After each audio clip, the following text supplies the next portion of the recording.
సింగరేణి కార్మికులు మండుటెండల్లో ఎంతో కష్టపడుతున్నారు. వాళ్ళ భవిష్యత్తు కూడా అంధకారంగా ఉంది.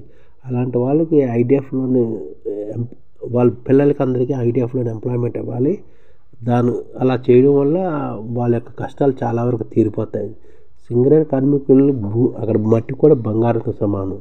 సింగరేణి కార్మికుల అవస్థలు ఇంకా భవిష్యత్తులో తగ్గాలంటే ఐడిఎఫ్ ఏర్పడక తప్పదు.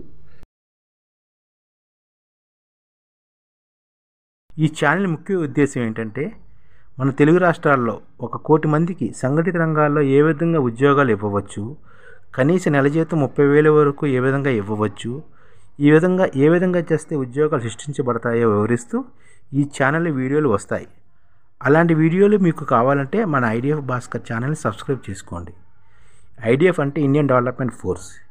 ఈ వీడియోలు చూసిన తర్వాత మీకు నచ్చితే లైక్ చేయండి, మీ ఫ్యామిలీ మెంబర్స్కి షేర్ చేయండి మరియు మీ ఫ్రెండ్స్కి షేర్ చేయండి. Thank you. నమస్కారం.